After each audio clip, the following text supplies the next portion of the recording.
நிறைய கஸ்டமர்ஸு நம்ம பட்டுக்கோட்டை பைபாஸ் பக்கத்தில் ப்ராப்பர்ட்டி நிறைய கேட்டுட்டு இருந்தீங்க. ஸோ இப்போ வந்து பார்த்திங்கன்னா ஒரு 2400 சதுரடியில் ஒரு 40க்கு 60 அப்படிங்கிற நீள அகலத்தில் ஒரு சூப்பர் ப்ராப்பர்ட்டி வந்திருக்கு. வாங்க பார்க்கலாம். மார்க் பண்ணியிருக்கோம் இல்லையா, இதாங்க ப்ராப்பர்ட்டி. ஸோ வீடு பக்கத்துலேயே இருக்குது, பின்னாடி இருக்குது. ஃபுல்லாங்க இந்த ஏரியாவில் வீடுங்க வந்துருச்சு. 2400 சதுரடி, 40 அடி அகலம், 60 அடி நீளம், 25 அடி ரோடு. இதுலேருந்து ஜஸ்ட் இப்போ பேக் எடுக்கிறோம் பாருங்கள். இது வந்து 30 அடி ரோடு. சரிங்களா, ஜஸ்ட்டு ஒரு கட்லேயே ஒரு 30 அடி ரோடு இருக்குது. ரேட் வந்து 2000 rate per square feet rate சொல்கிறாங்க. கம்மி பண்ணி பேசிக்கலாம். வடக்கு பார்த்து பிளாட்டு, நார்த் ஃபேஸிங் தான். ஸோ நிறைய வீடுங்க வந்தாச்சு. பைபாஸ் நடந்து போகிற தூரத்துலேயே வந்து பார்த்திங்கன்னா உங்களுக்கு பைபாஸ் இருக்குது. இந்த நகர் பேர், இந்த லேஅவுட் நேம் வந்து மகேஷ் நகர்னு சொல்லிட்டு வரும். ஜஸ்ட்டு இதான் இப்போ நீங்கள் பார்த்தீங்கன்னா இதான் பைபாஸு.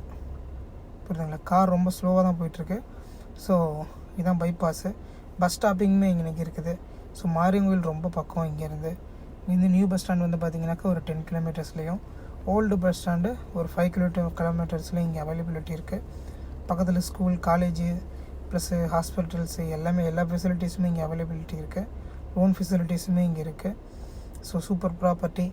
ஸோ நேரில் வாங்க. இப்போ லெஃப்ட்டில் சுத்தம் பண்ணியிருக்கிற இடம் எல்லாமே பஸ் ஸ்டாண்டுக்காக கட்டினது தான். ஸோ பஸ் ஸ்டாப்புக்காக கட்டினது தான். ஸோ நேரில் வாங்க, டீட்டெயிலாக பேசிக்கலாம். தேங்க்யூ.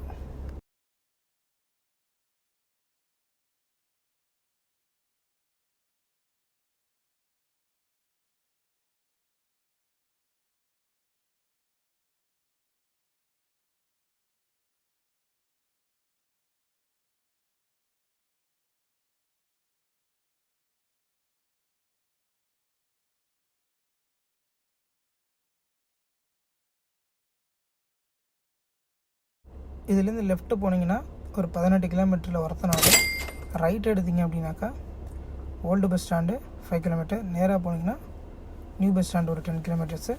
இந்த பஸ் ஸ்டாப் பேர் பட்டுக்கோட்டை பைபாஸ்ன்னு சொல்லுவாங்க. பஸ் ஸ்டாப்பிங் ஜஸ்ட்டு ஒரு வாக்கபிள் டிஸ்டன்ஸில் இருக்கிற ப்ராப்பர்ட்டி தான்.